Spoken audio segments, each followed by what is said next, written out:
Yo l'équipe, soyez bienvenus dans cette toute nouvelle vidéo, j'espère que vous allez tous très bien. Aujourd'hui, je vous fais un surcoté, sous-coté.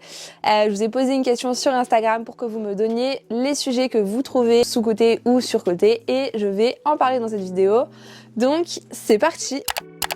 Surcoté, la whey, de ouf, de ouf, de ouf. La whey, c'est ultra surcoté. Beaucoup trop de personnes pensent encore que consommer de la whey, ça va les faire vraiment passer des paliers et prendre de la masse de façon incroyable, alors qu'en réalité, non, pas du tout. C'est juste une façon d'apporter de la protéine comme tout autre apport. Votre alimentation devrait être composée au maximum d'aliments les plus bruts possibles et les moins transformés. Et même si la whey est composée essentiellement de protéines, ça reste quand même un aliment assez transformé qu'il faut consommer avec parcimonie. Ce qui est sous-coté, c'est surtout la répartition des macros et les proportions de macros que vous consommez chaque jour.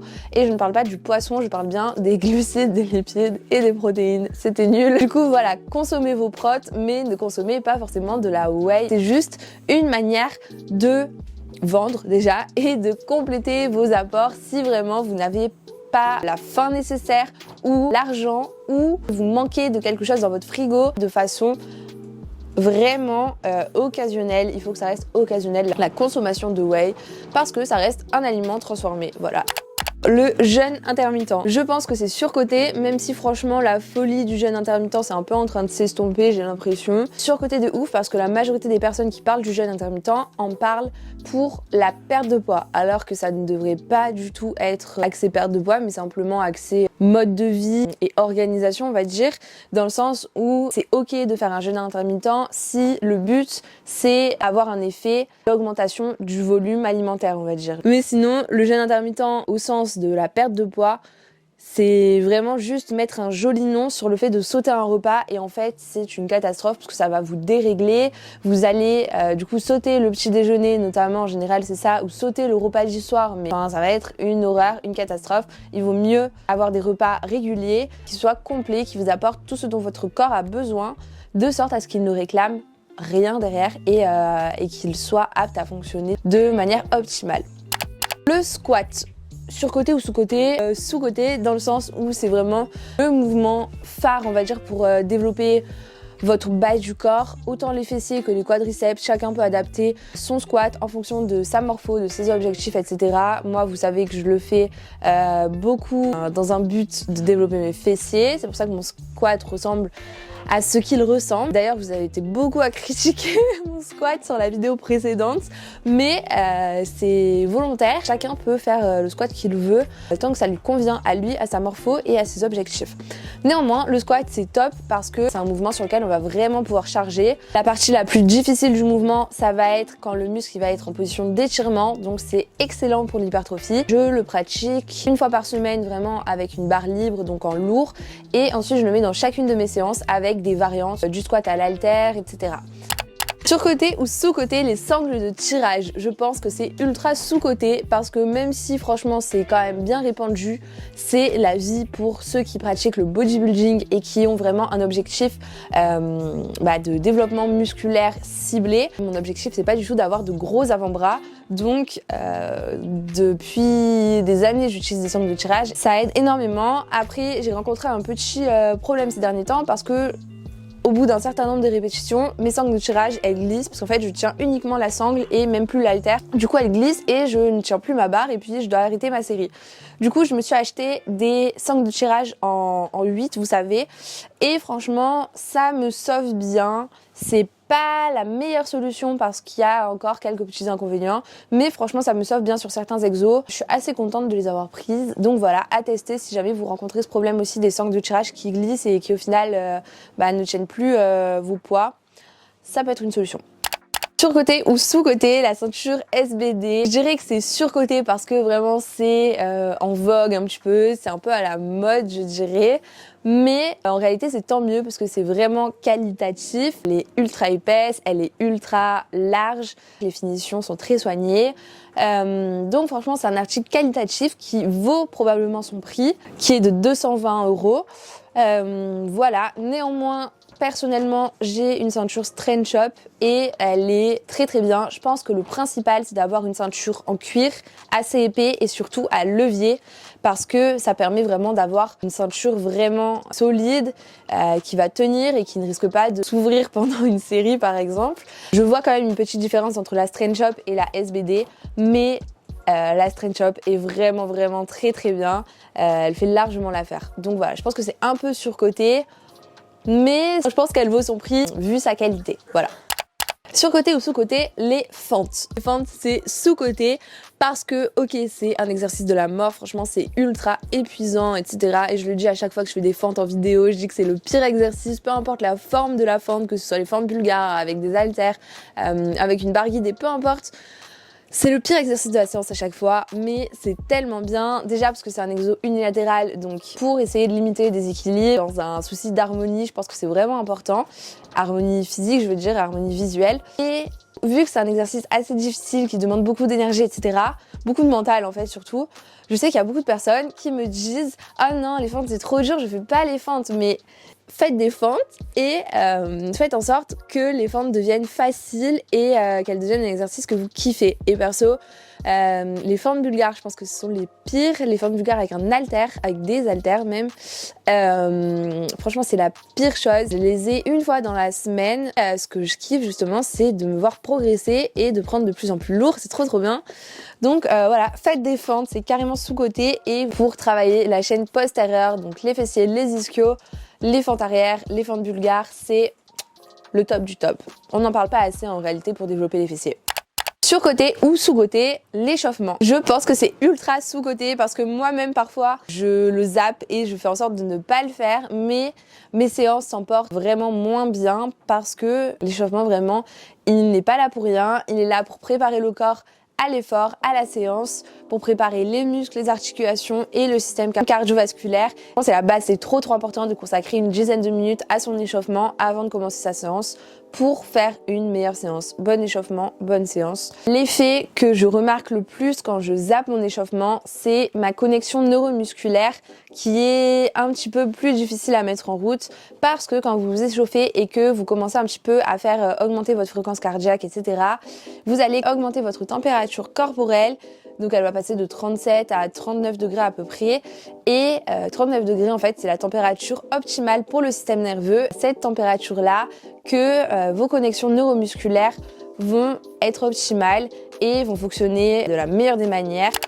Surcoté ou sous-coté, la marche inclinée pour la sèche. Je pense que c'est sous-coté parce que c'est le cardio par excellence, on va dire, dans le sens où ce n'est pas ultra stressant pour le corps parce que ce n'est pas du fractionné, ce n'est pas du HIIT. En général, la marche inclinée, c'est du cardio moyenne à longue durée qu'on va faire sur 20, 30, 45 minutes, voire 1 heure. Voire 1h30 même parfois, ça peut arriver en fin de sèche. Et globalement, ce n'est pas stressant pour les articulations, contrairement à de la course qui, elle, je trouve, est surcotée pour la majorité des personnes, je pense. Voilà, parce que c'est vraiment très stressant pour les articulations. La course, en réalité, c'est assez compliqué. Personne ne sait bien courir. Et voilà, on ne court pas n'importe comment pour préserver son corps, son physique. En tout cas, la marche inclinée pour le cardio en sèche, je pense que c'est vraiment sous-coté et que c'est la base.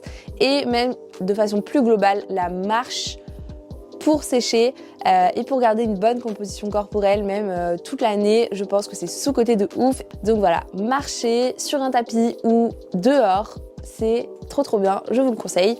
Et vous avez même une application qui est trop bien quand vous marchez, c'est WeWard, ça vous fait transformer vos pas en euros, en gros vous gagnez des sous et franchement je trouve que le concept est vraiment bien.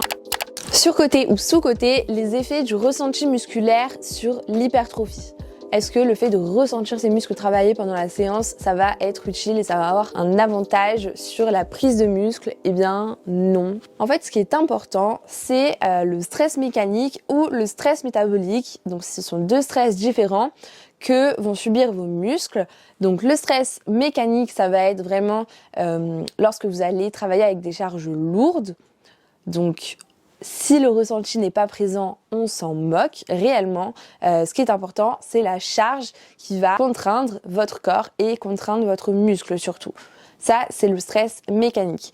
Et il y a aussi effectivement le stress métabolique qui lui va entrer en jeu lorsque vous allez utiliser des charges un peu plus faibles, des intensités un peu moins importantes, mais que vous allez aller sur des fourchettes de répétition un peu plus longues, genre 15, 20, 30, 50 reps, voire plus encore, hein, et que effectivement le ressenti va entrer en jeu et à ce moment-là on va chercher la brûlure. Mais le ressenti musculaire n'est pas du tout nécessaire et n'est pas recherché en fait dans le cadre d'un travail avec des charges lourdes sur de gros mouvements typiquement comme le squat, le soulevé de terre, etc. Si on a un ressenti musculaire, c'est ok, mais s'il n'y en a pas et qu'on fait nos reps, nos séries qui sont prévues dans notre programme, il n'y a aucun problème. Généralement, sur des séries de 1, 2, voire 3 répétitions, c'est possible de ne pas avoir un ressenti de ouf sur les muscles que l'on cible et pourtant ça va être ultra efficace parce que le stress mécanique va s'appliquer. Et en plus de ça, même dans le cadre d'un travail avec une recherche de stress métabolique, le fait de ressentir le muscle n'est pas un signe d'échec ou quoi que ce soit. Généralement, c'est lorsque je commence à ressentir le muscle que je compte mes répétitions pour certains mouvements, comme par exemple pour les écarter à la poulie vis-à-vis, travaillant l'arrière d'épaule. Franchement, il faut tellement de répétitions pour que ça travaille vraiment et que j'ai un bon ressenti, justement, un bon stress métabolique, que je commence à compter mes répétitions à partir du moment où je ressens que ça brûle au niveau de mon deltoïde postérieur. C'est pas parce qu'on ressent le muscle qu'on a bien travaillé. Vraiment, il ne faut pas trop se fier à ça.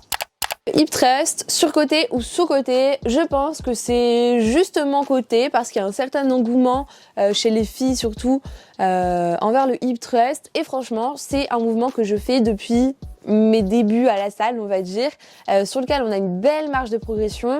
Globalement, on peut charger vraiment lourd quand on le pratique à la barre libre. Le muscle travaille le plus lorsqu'il est en position contractée, donc en position raccourcie. Et en ce sens, c'est justement un mouvement qui va nous permettre d'améliorer nos connexions neuromusculaires. Je le fais à chaque séance, c'est un petit peu comme le squat. Simplement, je fais des variantes à chaque séance. Parfois, je le fais à la barre en premier exercice. Parfois, je le fais plutôt en dernier exercice à la barre guidée. Ou parfois à la machine aussi parce que pour une question de variété et aussi pour une question de rapidité de mise en place, etc. C'est vrai que c'est pas le mouvement le plus simple à mettre en place ni le plus rapide, mais franchement c'est ultra efficace.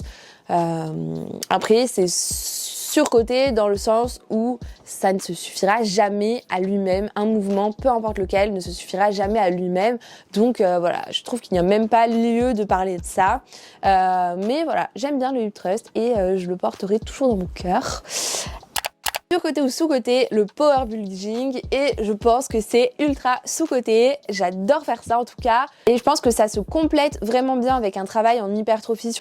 Le power building, c'est le fait d'intégrer dans ces séances vraiment à visée hypertrophie, donc développement musculaire, harmonieux, etc.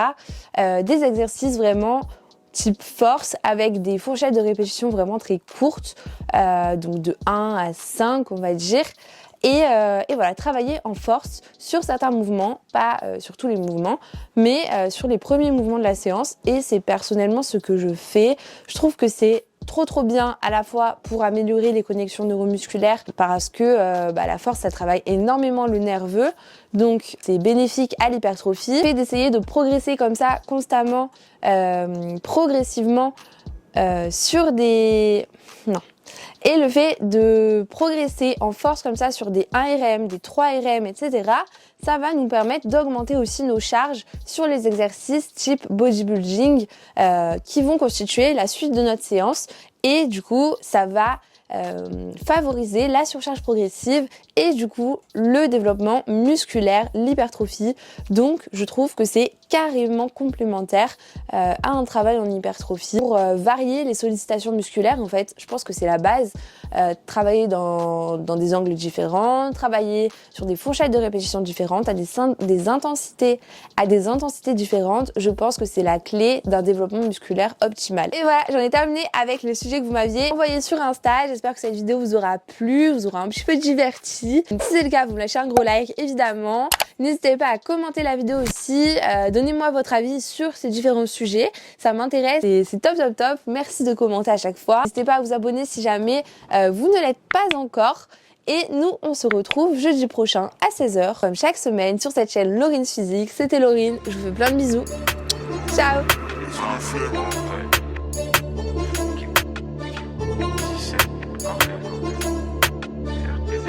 RDZ,